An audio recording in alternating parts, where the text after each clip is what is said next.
दोस्तों, एक एसपी साहब अपनी पूरी सिक्योरिटी टीम और पुलिस की गाड़ियों के साथ एक कॉलोनी में जाते हैं जहां एक बुजुर्ग महिला का मकान था। उस मकान के अंदर अकेली एक बुजुर्ग महिला रहती थी। एसपी साहब उस महिला से मिलने के लिए अंदर जाते हैं। यह देखकर कॉलोनी के सभी लोग हैरान रह जाते हैं कि ये कौन सा युवक है और इस महिला से मिलने के लिए क्यों आया है। पिछले 4 सालों से कोई भी इस महिला से मिलने नहीं आया था और कॉलोनी के लोग उसे हीन दृष्टि से देखते थे। लेकिन एसपी साहब कौन थे और क्यों इस बुजुर्ग महिला से मिलने आए थे, पूरी कहानी की सच्चाई जानने के लिए वीडियो को अंत तक जरूर देखें। तो दोस्तों, राजस्थान के एक छोटे से शहर में एक कॉलोनी है जहां एक बुजुर्ग महिला राधिका जी हाल ही में एक नया घर खरीद कर रहने आई है। इस घर में एक सुंदर सा गार्डन भी था और राधिका जी अक्सर अपने गार्डन की देखभाल करती। शुरुआत में जब राधिका जी इस कॉलोनी में आई तो कॉलोनी के लोग उन्हें अलग नजरिए से देखने लगे। वह अकेली घर में रहती थी और ज्यादा किसी से बात नहीं करती थी। इस कारण से कॉलोनी में उनके बारे में कई तरह की अफवाहें फैलने लगी। लोग सोचते थे कि राधिका जी का कोई नहीं है और शायद उनका स्वभाव भी अच्छा नहीं होगा, इसलिए कोई उनसे मिलने नहीं आता। जब भी राधिका जी बाजार जाती तो लोग उन्हें घूर कर देखते और यह बात राधिका जी को भी महसूस होती थी, लेकिन वह चुपचाप सब कुछ सहती रहती और अपने दिन ऐसे ही बिता देती। राधिका जी के गार्डन में रंग बिरंगे फूलों के पौधे थे। कॉलोनी के बच्चे अक्सर उनके गार्डन से फूल तोड़ लिया करते थे, जिससे राधिका जी परेशान हो जाती। वह शिकायत करने के लिए बच्चों के घर तक जाती, लेकिन लोग उनकी शिकायतों को नज़रअंदाज कर देते थे। उन्हें लगता था कि राधिका जी अकेली रहती है और वह उनकी कोई मदद नहीं कर सकती। राधिका जी का दिल बहुत दुखी था, लेकिन वह चुपचाप रहती और अपने पुराने दिनों को याद करती। वह अपने बेटे के बारे में सोचती, जिसे उन्होंने बचपन से ही कड़ी मेहनत और पढ़ाई की ट्रेनिंग दी थी। राधिका जी हमेशा उसे समझाती कि बेटा, तुम पढ़ाई में मेहनत करो और एक दिन बड़ा अधिकारी बनो। लेकिन 10वीं क्लास में ही उसका दिल टूट गया जब वह फेल हो गया। राधिका जी ने फिर भी उसे मोटिवेट किया और जैसे तैसे वह 10वीं क्लास पास कर गया। राधिका जी का सपना था कि उनका बेटा पढ़ लिख कर बड़ा आदमी बने और उनका नाम रोशन करे, लेकिन अब तक यह सपना पूरा नहीं हो पाया था। वह अकेले अपने घर में ही यही सब सोचते हुए दिन बिताती और उसी स्थिति में लगभग 4 साल का समय गुजर गया। फिर एक दिन अचानक एक पुलिस की गाड़ी और सिक्योरिटी टीम उनके घर के बाहर रुकती है। पुलिस की गाड़ी रुकने के बाद एक व्यक्ति बाहर निकलता है और सीधे राधिका जी के घर में प्रवेश करता है। 4 सालों तक जिस घर में कोई भी नहीं आया था, अचानक वहां पुलिस की गाड़ी आना और व्यक्ति का घर में जाना, यह कॉलोनी के सभी लोगों के लिए हैरान कर देने वाला था। वह सोचने लगे कि यह व्यक्ति कौन है और यह राधिका जी से क्यों मिल रहा है। कॉलोनी के लोग राधिका जी को पहले एक खड़ूस महिला समझते थे और उन्हें लगता था कि वह किसी से नहीं मिलती क्योंकि उनका स्वभाव अच्छा नहीं होगा। अब जब पुलिस आई थी तो लोगों का यह सोचना था कि शायद राधिका जी ने कोई बड़ा अपराध किया हो, इसी वजह से कोई भी उनसे मिलने नहीं आता था। अब पुलिस उन्हें पकड़ने आई थी। ऐसा सोचकर लोगों के मन में और भी अजीब विचार आने लगे। लेकिन जब वह व्यक्ति राधिका जी के साथ हंसते हंसते बातें करने लगा है और उनकी आवाज़ बाहर तक सुनाई देती है तो कॉलोनी वालों के विचार पूरी तरह से बदल जाते हैं। वे सोचने लगे कि इसमें ज़रूर कुछ तो राज होगा, शायद वह व्यक्ति राधिका जी को अच्छे से जानता है। इस सोच के बाद बस्ती के कुछ लोग, जिनका राधिका जी से पहले बहुत खराब व्यवहार था, अब यह समझने लगे कि वह व्यक्ति कोई और नहीं बल्कि राधिका जी के पुराने रिश्तेदार या मित्र होंगे। याद आता है कि राधिका जी के पड़ोस में जो लोग रहते थे वे अक्सर पार्टियां किया करते थे और जब भी राधिका जी उनसे म्यूजिक बंद करने के लिए कहती तो वह अनसुना कर देते थे। राधिका जी थक हार कर चुपचाप घर में बैठ जाती थी। यह सुनकर कॉलोनी में एक डर की लहर दौड़ जाती है। लोग सोचने लगते हैं कि यदि राधिका जी के घर पुलिस आई है तो क्या यह किसी बड़े मामले से जुड़ा है, क्या उनके खिलाफ कोई केस दर्ज हो सकता है। इस डर के चलते कॉलोनी के लोग तरह तरह की बातें करने लगते हैं। अफवाहें फैलने लगती है कि राधिका जी के घर कुछ गड़बड़ है और अब उनकी जिंदगी में कोई बड़ा बदलाव आने वाला है। लेकिन राधिका जी उस समय अपने बेटे आकाश से मिल रही थी और यह लड़का कोई और नहीं बल्कि उनका अपना बेटा था, आकाश। दरअसल राधिका जी के पति सरकारी नौकरी में थे, लेकिन काफी साल पहले उनका निधन हो गया था। पति के निधन के बाद राधिका जी और आकाश अकेले रह गए थे। राधिका जी को अपनी पेंशन मिलती थी और उसी से वह अपने बेटे का पालन पोषण करती थी। राधिका जी का सपना था कि उनका बेटा पढ़ लिख कर एक बड़ा अधिकारी बने ताकि वह उनके लिए कुछ अच्छा कर सके। इसलिए राधिका जी ने बचपन से ही आकाश को पढ़ाई में ध्यान देने के लिए प्रेरित किया। वह उसे हमेशा यही कहती कि बेटा, अगर तुम पढ़ाई में मेहनत करोगे तो तुम एक दिन अपने पिता के अधूरे सपने को पूरा कर सकोगे। लेकिन एक दिन आकाश 10वीं क्लास में फेल हो गया और राधिका जी बहुत दुखी हुई। फिर उन्होंने अपने बेटे से कहा, अगर ऐसे ही चलता रहा तो तेरा जीवन कैसे चलेगा। और वह उसे अपने पति के बारे में याद दिलाते हुए कहती हैं, तुझे पढ़ाई पूरी करनी है ताकि तू बड़ा अधिकारी बने और जो काम तेरे पिता नहीं कर सके वह तू कर सके। इस बात के बाद आकाश ने पूरी तरह से अपनी पढ़ाई पर ध्यान केंद्रित किया। उसने दिन रात मेहनत की और अंततः अपनी स्कूली पढ़ाई पूरी कर ली। फिर उसने ग्रेजुएशन में एडमिशन लिया। ग्रेजुएशन पूरी करने के बाद आकाश को कोचिंग करने के लिए दूसरे शहर जाना था, लेकिन इसके लिए उसे कुछ पैसे चाहिए थे। घर का खर्चा तो पेंशन से निकल जाता था, लेकिन कोचिंग के लिए उसे ज्यादा पैसों की जरूरत थी। राधिका जी, जो पहले ही अपने पति की यादों से जुड़ा हुआ वह बड़ा घर बेच चुकी थी ताकि अपने बेटे की मदद कर सके, उन्होंने आकाश को वह पैसा दे दिया। फिर उन्होंने उन पैसों से कॉलोनी में छोटा सा घर खरीद लिया था जहां वह अकेले रहने लगी। आकाश को कोचिंग के लिए दूसरे शहर भेज दिया। आकाश ने वहां रहकर कठिन मेहनत की और लगभग 2 साल बाद वह एसपी बन गया। एसपी बनने के बाद वह अपनी ट्रेनिंग के लिए चला गया और राधिका जी उसे लगातार पैसे भेजती रही और फोन पर उससे बातें करती थी। एक दिन जब आकाश की ट्रेनिंग पूरी हो गई और वह अपनी पोस्टिंग के लिए एक जिले में नियुक्त हो गया तो उसने तय किया कि वह अब अपनी माँ से मिलने जाएगा। और इसके बाद आकाश अपनी गाड़ी में बैठकर वापस अपने घर आ जाता है।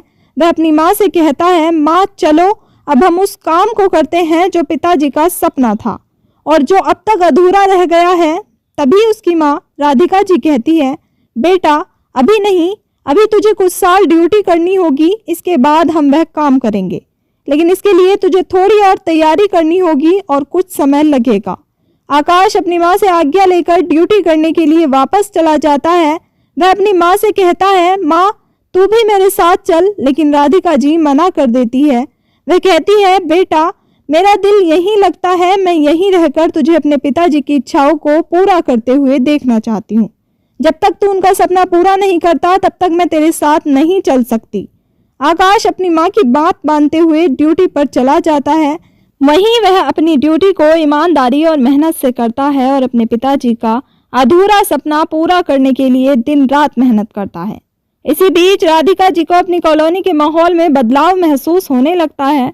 जब से पुलिस की गाड़ी उनके घर पर आई थी तब से आसपास के लोगों की नजरों में कई सवाल उठने लगे हैं। कुछ लोग राधिका जी से मिलकर इन सवालों का जवाब जानना चाहते थे। तभी कॉलोनी का एक बुजुर्ग व्यक्ति राधिका जी के पास आता है और वह उस पुलिस वाले के बारे में पूछने लगता है जो उनके घर पर आया था। राधिका जी मुस्कुराते हुए उसे बताती है, यह मेरा बेटा है जो अब एक एसपी बन चुका है। और अब इसके बाद आकाश अपनी ड्यूटी करने के लिए चला गया है। वह बुजुर्ग व्यक्ति इस बात को सुनकर हैरान हो जाता है क्योंकि पिछले 4 साल से कोई भी राधिका जी के पास मिलने के लिए नहीं आया था और आज अचानक से कॉलोनी वालों को पता चलता है कि राधिका जी का एक बेटा भी है और वह एक एसपी बन चुका है। इसके बाद कॉलोनी में चारों तरफ राधिका जी की चर्चा होने लगती है। जिन लोगों ने कभी राधिका जी को परेशान किया था वह सभी लोग एक एक कर राधिका जी के पास आते हैं और उनसे माफी मांगने लगते हैं क्योंकि अब उन्हें पता चल गया है कि यह राधिका जी का बेटा है और जो कुछ भी उन लोगों ने उसके साथ किया है वह उसका बदला ले सकता है। इसी वजह से सभी लोग माफी मांगने के लिए आते हैं, लेकिन राधिका जी बड़े ही सहज स्वभाव से उनसे कह देती है, कोई बात नहीं, जो तुमने किया है उसका मुझे बिल्कुल भी बुरा नहीं लगा। राधिका जी ने जो भी परेशानियां सही थी उन्होंने अपने दिल से नहीं लगाया क्योंकि राधिका जी एक और बड़े काम को अंजाम देना चाहती थी। इसके बाद कॉलोनी वाले उनका आदर करने लगते हैं और जब भी वह घर से बाहर निकलती है सभी लोग उनकी तरफ मुस्कुरा कर देखा करते हैं। वह उन्हें आदर से अपने पास बुलाकर बैठाते हैं और बातचीत करते हैं और सभी लोग मिलजुल कर रहने लगते हैं। अब 2 साल तक सब कुछ ऐसे ही चलता रहा। 2 साल बाद अचानक से एक दिन आकाश अपनी माँ से कहता है, माँ, अब मैं पिताजी के अधूरे सपने को पूरा करने के लिए पूरी तरह से तैयार हूँ। इसके बाद राधिका जी उससे कह देती है, ठीक है बेटा, अगर ऐसा है तो हम आज ही तुम्हारे गांव चलेंगे। इस बात को सुनकर आकाश भी बड़ा खुश हो जाता है और वहां से अपनी माँ राधिका जी को लेने के लिए यहाँ आ जाता है। उसने साधारण कपड़े पहन रखे थे और वैसे ही अपनी माँ को अपने साथ बिठाकर उस गांव में ले जाता है जो उनकी जन्मभूमि थी। आकाश आज पहली बार अपने गांव को देखेगा जहां पर उसके पिताजी रहा करते थे, कभी खेला कूदा करते थे। आकाश का जन्म तो शहर में ही हुआ था, लेकिन आकाश के पिता यहीं के रहने वाले थे और यहीं पर उनका पुराना घर और परिवार था। इसके बाद आकाश अपनी माँ राधिका जी के साथ वहां चला जाता है और वहां जाकर तहसीलदार से बातचीत करने लगता है।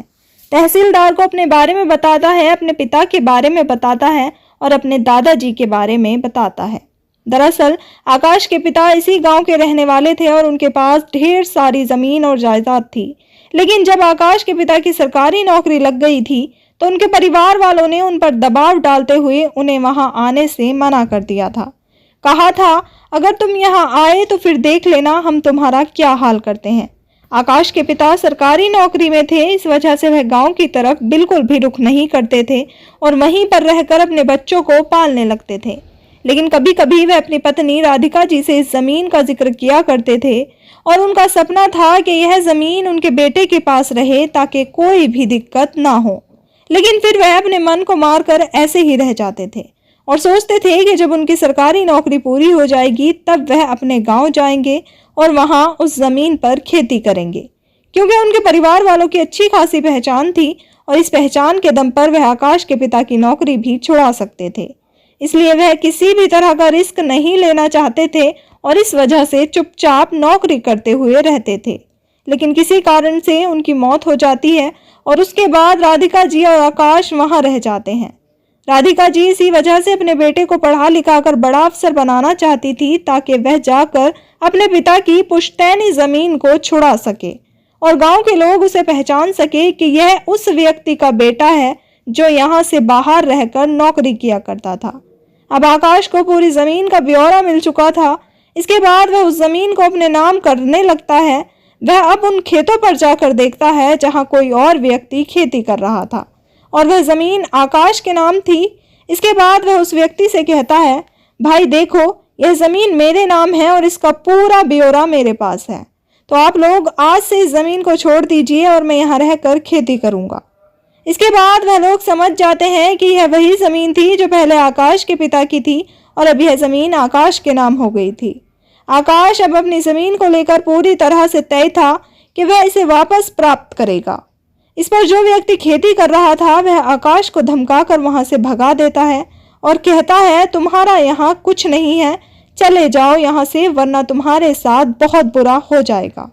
इसके बाद आकाश थोड़ी दूर जाकर एसपी साहब और डीएम साहब को फोन करता है। एसपी और डीएम साहब दोनों पूरी तैयारी के साथ आते हैं क्योंकि आकाश ने पिछले 2 सालों में अपने एरिया के एसपी और डीएम से पूरी जानकारी ली थी। एसपी साहब और डीएम साहब पूरी पुलिस फोर्स के साथ गांव पहुंचते हैं। जब उस व्यक्ति ने सरकारी गाड़ियों को आते हुए देखा तो वह डर के मारे गांव में अपने परिवार को फोन करता है और सभी को वहां बुला लेता है। आकाश की लगभग 45 एकड़ जमीन पर जो व्यक्ति खेती कर रहा था वह लंबे समय से उस जमीन की देखभाल कर रहा था। अब जब सभी लोग वहां इकट्ठा हो जाते हैं, आकाश अपने कागजात एसपी साहब और डीएम साहब को दिखाता है। इस दौरान उसकी मां राधिका जी भी वहां पहुंच जाती है। जैसे ही राधिका जी उस जमीन को देखती है उनकी आंखों में आंसू छलक आते हैं, क्योंकि यह वही जमीन थी जिस पर वह कभी अपने पति के साथ खेती किया करती थी जब उनके पति सरकारी नौकरी में नहीं थे। अब 20 साल बाद राधिका जी अपनी पुरानी जमीन को देखकर भावुक हो जाती है। इसके बाद एसपी साहब और डीएम साहब सभी को चेतावनी देते हैं और कहते हैं, यह जमीन अब इनके नाम है और जो भी इस पर विवाद करेगा उसके खिलाफ कड़ी से कड़ी कार्रवाई की जाएगी। अगर किसी ने भी इस जमीन पर दखल देने की कोशिश की तो आपको कोर्ट कचहरी के चक्कर लगाने पड़ेंगे। जैसे ही परिवार वाले यह सुनते हैं वे पूरी तरह से हैरान हो जाते हैं। वे अपने बड़े अधिकारियों से फोन पर संपर्क करते हैं, लेकिन उन्हें यह पता चलता है कि आकाश अब एक एसपी बन चुका है और वह उसका कुछ भी नहीं कर सकते। इसके बाद वह मायूस होकर वहां से लौट जाते हैं। अब आकाश जमीन का असली मालिक बन जाता है। वह अपनी माँ को वह पूरी जमीन दिखाता है और कहता है, माँ, आज से यह जमीन हमारी हो गई और पिताजी का सपना पूरा हो गया।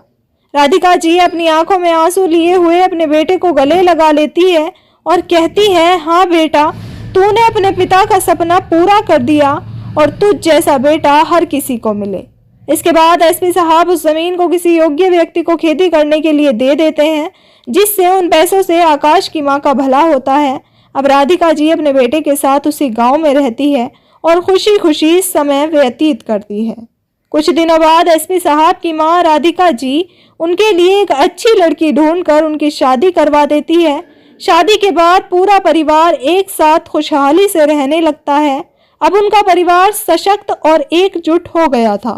वे सब मिलजुल कर समय व्यतीत करते और खुश रहते थे। तो दोस्तों, यह थी कहानी एक ऐसे लड़के की जिसका नाम आकाश था, जिसने अपने पिता की अधूरी इच्छा को पूरा करने के लिए कड़ी मेहनत और जुनून दिखाया। हालांकि वह 10वीं क्लास में फेल हो गया था, फिर भी उसने अपनी मेहनत और संघर्ष से अपने पिता के सपने को पूरा किया। आप क्या सोचते हैं एसपी साहब आकाश के बारे में, उनकी माँ राधिका जी के बारे में और उन गाँव वालों के बारे में जिन्होंने कभी आकाश और उसके परिवार को नीचा दिखाया? आप अपनी राय कमेंट सेक्शन में लिख सकते हैं। अगर आपको यह कहानी अच्छी लगी हो तो कृपया वीडियो को लाइक करें और चैनल को सब्सक्राइब कर लें, ताकि हमें और अच्छा काम करने का हौसला मिले और हम आगे भी इसी तरह की प्रेरणादायक कहानियाँ आपके लिए लाते रहें। इन कहानियों को सुनाने का उद्देश्य किसी को परेशान करना नहीं है। इनसे आपको कुछ सीखने और अपने जीवन में इसे लागू करने की प्रेरणा मिलनी चाहिए। मिलते हैं अगले वीडियो में एक नए टॉपिक के साथ। तब तक के लिए जय हिंद, जय भारत, जय हिंदुस्तान।